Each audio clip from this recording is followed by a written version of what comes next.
ہائے زہرا ہائے حیدر ہائے زہرا ہائے زہرا ہائے زہرا. لا حول ولا قوة الا باللہ العلی العظیم. اعوذ باللہ السمیع العلیم من الشیطان اللعین الرجیم. بسم اللہ الرحمن الرحیم. سیعلم الذین ظلموا ای منقلب ینقلبون. سورہ شعراء کی آخری آیت کی تلاوت کا شرف حاصل کرتے ہوئے آج 8ویں شوال یعنی یوم انہدام جنت البقیع کے موقع پر حمید چینل کے وسیلے سے میں آپ کے روبرو ہوں. آج کا دن نہایت دردناک، غمناک، المناک ہے، اس لیے کہ 1926 میں آج ہی کے دن 8ویں شوال کو جنت البقیع جو مدینہ منورہ میں ہے، وہاں ائمہ اہل بیت اور حضرت زہرا کے قبور پر بنے قبوں کو گرا کر انہیں منہدم کر دیا گیا. تمام جہان تشیع کو خصوصی طور پر اور عمومی طور پر مسلمانوں کے لیے یہ دن سیاہ دن ہے کہ جس دن ان کی عقیدتوں کے مرکز کو تہو بالا کیا گیا. ظاہر ہے کہ ایک مسلمان عقیدت کی بنیاد پر مسلمان ہوتا ہے، اسے اپنے رسول سے عقیدت ہے، اسے اپنے رسول کے اہل بیت سے عقیدت ہے، اسے رسول کے سچے جانثاروں سے عقیدت ہے.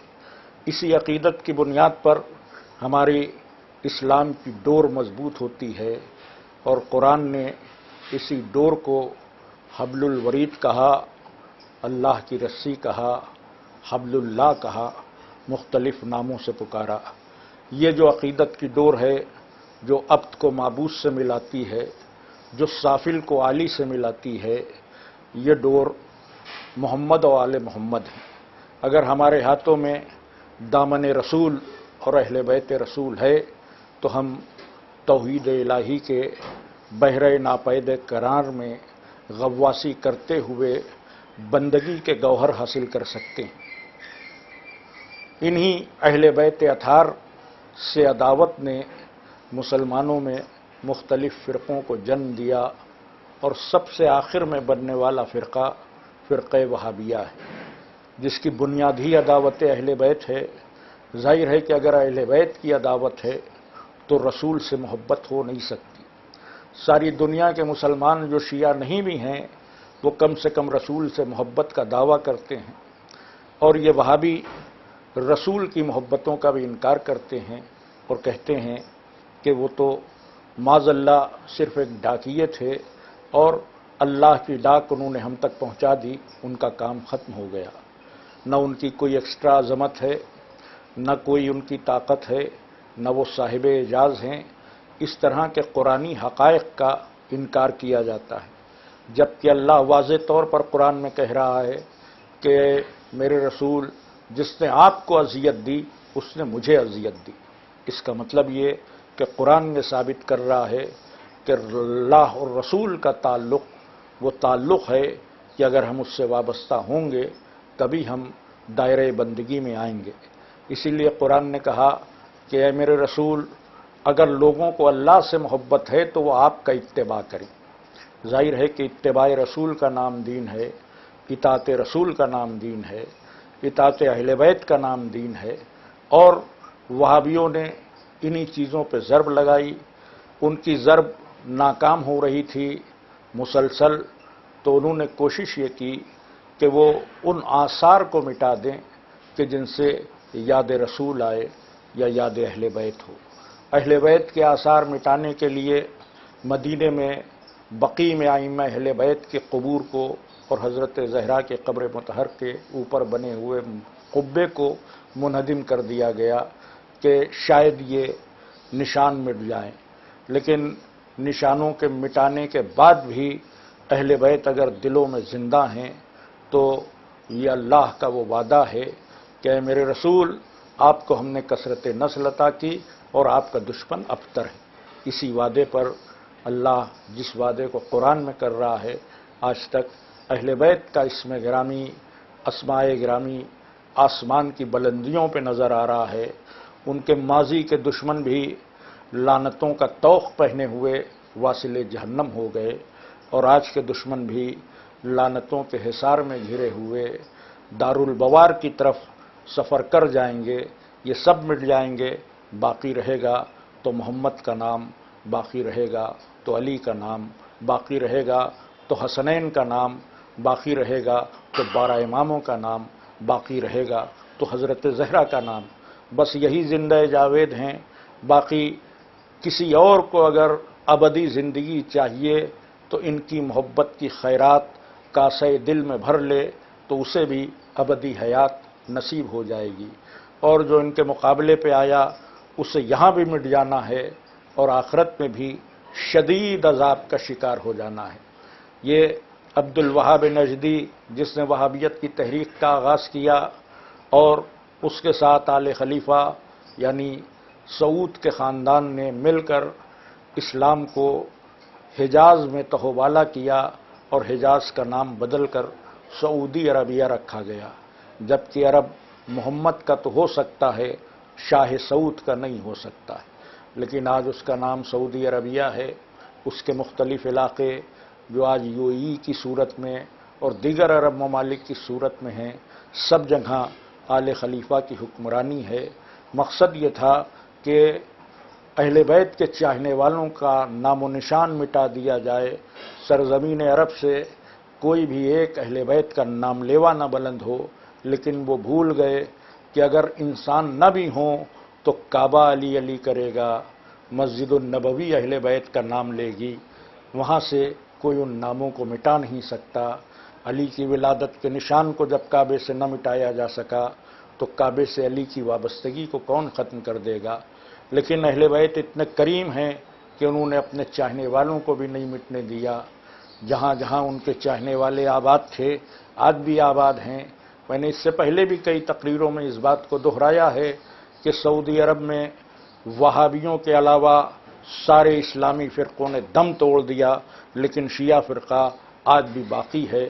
نہ صرف باقی ہے بلکہ اپنی پوری توانائی کے ساتھ مد مقابل قیام کیے ہوئے ہے اور وہابیوں کو ان کی اوقات کا پتہ بتا رہا ہے۔ الحصا کے علاقے، ثقیف کے علاقے جو کچھ ہیں وہاں شیعوں کی اکثریت ہے۔ شیخ نمر وہیں پیدا ہوئے۔ یہ اور بات کہ شیخ نمر کو ظالموں نے قتل کر کے گویا یہ سمجھا کہ شیعت کی آواز کو مٹا دیا، شیخ نمر کی آواز کو دبا دیا، لیکن یہ عجیب و غریب معجزہ ہے کہ جب تک سعودی عرب میں مصروف کار تھے تو شیخ نمر صرف سعودی عرب میں جانے جاتے تھے، لیکن شہادت کے بعد پوری دنیا میں ان کا نام عزت سے لیا جانے لگا، اور اہل بیت نے بتایا کہ اگر تم ہماری راہ میں جد و جہد کرو گے تو ہم تمہیں زندہ جاوید بنا دیں گے۔ میرے کہنے کا مقصد یہی ہے کہ سعودی عرب میں شیعت کا باقی رہنا اہل بیت اطہار کا معجزہ ہے، امام عصر کی تائید ہے کہ آج بھی وہاں شیعہ باقی ہیں۔ سارے فرقے ختم ہو جائیں، سارے مذہب ختم ہو جائیں، مگر علی کے نام لیوا زندہ جاوید تھے، ہیں اور رہیں گے۔ اس حکومت نے مزارات کو آج ہی کی تاریخ میں منہدم کیا تھا، یہ کہہ کر کہ یہ شرک پیدا کرتے ہیں، یہ کہہ کر کہ ان سے لوگ خدا سے دور ہوتے ہیں۔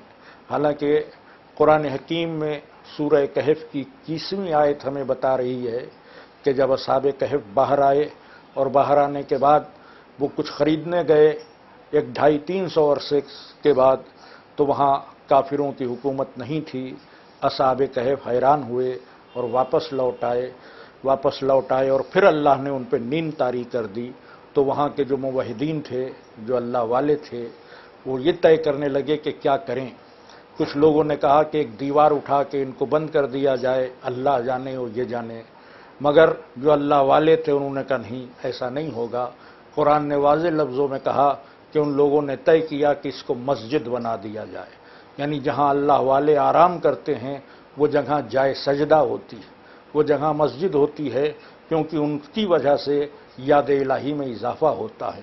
تو جیسے اصحاب کہف کی مثال ہے جس کا ذکر قرآن نے کیا اور ان کے فعل کی کوئی مذمت نہیں کی، ویسے ہی رسول کا مقدس خانوادہ ہے کہ جہاں جہاں یہ آرام کر رہے ہیں وہاں وہاں مسجدیں ہیں، یعنی وہاں اللہ کی یاد آتی ہے۔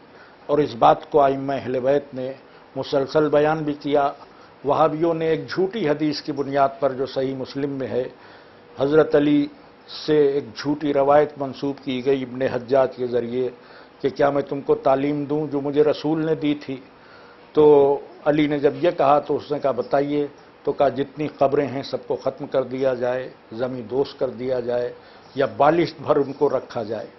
یہ بات حدیث بنا کر پیش کی گئی اور قبور کو ڈھایا گیا، لیکن سوال یہ ہے کہ یہ جو علی کی حدیث جھوٹی بیان کی گئی، آئیے ہم علی کے خاندان سے پوچھیں تو علی کے خاندان نے مسلسل یہ کہا کہ ہم جب تک زندہ ہیں تب بھی ہم رجال اللہ ہیں، اللہ مردان الہی ہیں، اور مرنے کے بعد بھی ہم مردان الہی ہیں۔ امام صادق نے کہا ہم سے توسل بارگاہ الہی تک تمہیں پہنچائے گا، ہماری قبور پہ بھی آیا کرو اور ہمارے گھروں پہ بھی آیا کرو۔ یعنی ایسی بے شمار روایتیں ہیں کہ جس میں علی کا گھرانہ یہ کہہ رہا ہے کہ قبروں تک آنا اللہ کی بندگی میں اضافے کا سبب ہے۔ قرآن کہہ رہا ہے کہ یہ مسجد ہے اور وہابی کہہ رہے ہیں کہ یہ شرک ہے۔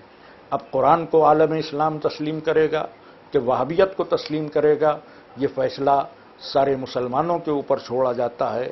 بہرحال جو اللہ والے ہیں، جو اولیاء اللہ ہیں، جو ائمہ اہل بیت ہیں، جو شہداء ہیں، جو صدیقین ہیں، جو صالحین ہیں، ان کی قبروں پہ جانا یاد الہی میں اضافے کا سبب ہوتا ہے، اسی لیے ان کی قبروں کی حفاظت کی جاتی ہے، ان پہ قبے بنائے جاتے ہیں۔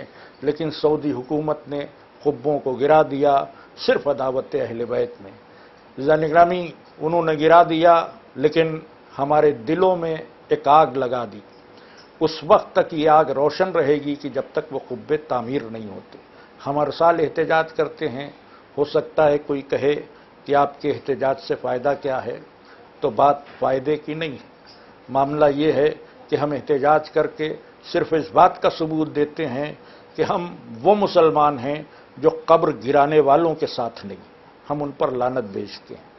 ہم وہ مسلمان ہیں کہ جو قبور اہل بیت میں یاد الہی کے مرحلوں سے گزرنا چاہتے ہیں۔ ہم وہ مسلمان نہیں ہیں کہ جو قبور کے خلاف ہوں یا جو مودت اہل بیت کے خلاف ہوں، کیونکہ مسلمان وہ بھی اپنے کو کہہ رہے ہیں، مسلمان ہم بھی اپنے کو کہہ رہے ہیں۔ لہذا ہمارا احتجاج صبح قیامت تک یہ ظاہر کرتا رہے گا کہ ہم ان کے ہم نوا نہیں ہیں۔ عزیزان گرامی، ہم روزے بنوا پائیں یا نہ بنوا پائیں، ہمیں اتنی سکت مل سکے یا نہ مل سکے، ہم جنت البقیع کے مزارات پر قبے تعمیر کروا پائیں یا نہ کروا پائیں، لیکن ان گرے ہوئے روزوں پر آنسو بہا کر اور احتجاج کر کے روز محشر حضرت زہرا کے سامنے ہم یہ سرخروئی ضرور حاصل کر سکتے ہیں کہ شہزادی جنہوں نے آپ کے مزار کو منہدم کیا، ہم ان کے مخالف تھے، ہم نے آواز احتجاج بھی بلند کی، ہم نے قیام بھی کیا، ہم سن کر چپ رہنے والوں میں نہیں ہیں۔ زیارت وارثہ میں جن پہ لعنت کی گئی ہے کہ اللہم لعن، ان پر بھی لعنت کہ جنہوں نے ظلم کو دیکھا، لعن اللہ امتن قتلت کا ولعن اللہ امتن ظلمت کا ولعن اللہ امتن سمعت بذالک فرضیت بہ، یعنی جنہوں نے سنا اور چپ رہے ان پر بھی لعنت ہے۔ تو ہم اس لعنت کے حدود سے اپنے آپ کو باہر نکالتے ہیں کہ ہم سن کر چپ نہیں رہے، احتجاج کرتے ہیں اور آل سعود پر لعنت کرتے ہیں۔ جب تک جئیں گے ہمارا یہ عمل جاری رہے گا۔ حمید چینل کے حوالے سے آپ کی خدمت میں بس یہی پیغام دینا ہے کہ لاک ڈاؤن چل رہا ہے، لہذا ہم احتجاجی طور پہ احکام حکومت کو فالو کرتے ہوئے سڑک پر تو آ کر احتجاج نہیں کر سکتے، مگر آن لائن احتجاج کر رہے ہیں۔ ہم اپنے گھروں پر 8ویں شوال کو سیاہ پرچم آویزہ کریں، جب غیر پوچھیں کہ ایسا کیوں کر رہے ہو تو ہم ان کو بتائیں کہ ہماری عقیدتوں کے چراغ کو گل کیا گیا ہے، ہماری شہزادی اور ہمارے اماموں کے روزوں کو منہدم کیا گیا ہے، اسی میں ہم سوگوار ہیں۔ آئیے اس سوگواری کے سلسلے کو اس وقت تک جاری کر رکھنے کا عہد کریں کہ جب تک مزار تعمیر نہیں ہو جاتے یا جب تک جناب زہرا اور آئمہ کے وارث پردہ غیب سے ظہور نہیں فرماتے، تب تک ہمارا یہ احتجاج جاری و ساری رہے گا۔ والسلام